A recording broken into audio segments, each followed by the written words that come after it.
tapping more local and foreign workers to bolster Singapore's healthcare sector and cautioning against spending more on healthcare, as seen in developed countries like the US and the UK.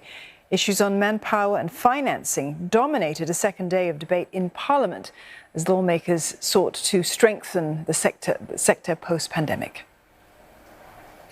The Health Ministry says it is especially urgent now to recruit both local and foreign healthcare workers. This in light of high turnover in the last 2 years. With more polytechnic graduates joining the workforce soon, the Ministry is also looking outside of Singapore to supplement the current pool.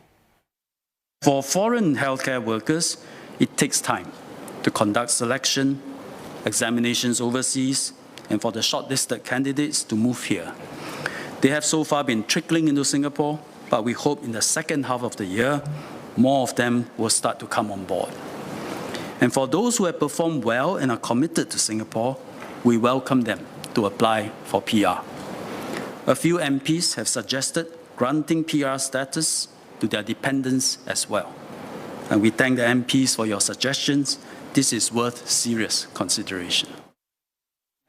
Mr. Ong also stressed the need to build up the population healthcare system together. While the government rolls out its Healthier SG strategy, builds fitness corners island-wide and fosters health literacy in schools, he says everyone has a role to play, from employers to provide health screenings and better work-life balance to ground-up initiatives that promote healthier living. Plus, the role the media plays as the first line of defence against false and viral health myths. In closing the motion, nominated MP Tan Ya Swam also underscored the importance of engagement and collaboration. First, walk the ground, get real feedback and acknowledge problems in healthcare. 2, continue education at all levels of engagement. 3, cross-collaborate across ministries, across industries, across the public-private divide. Well, Health Minister Ong Ye Kung says that the challenge is to ensure that Singapore doesn't follow in the footsteps of many developed countries where government spending on healthcare has spiralled out of control. That's especially as health expenditure here is expected to triple in the coming decade due to our ageing population. Mr. Ong was responding to non-constituency member Leong Man Wai, who called on the government to spend more on healthcare yesterday. It is widely known that spending more on healthcare does not mean better health outcomes.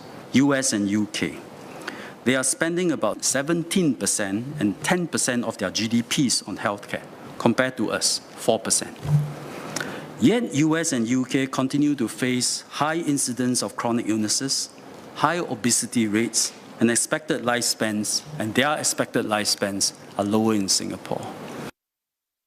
Mr. Ong says that a higher government expenditure might also result in higher taxes on people. And that's why Singapore should continue its approach of having different layers of safety nets, which include Medisave, along with initiatives such as Healthier SG for preventive care.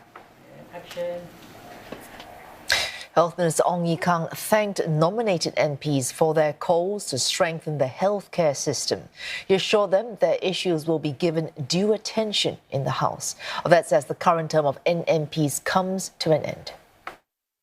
The passion and activism of our NMPs help uplift the standard of debate in this House and bode well for the democratic discourse for Singapore. There will be a new batch of NMPs who are passionate about issues too, and take up the issues that youth care about. On healthcare, there will be MPs who are healthcare professionals, GPC members for health, Labour MPs and NMPs, members who feel strongly about healthcare who will carry the torch forward.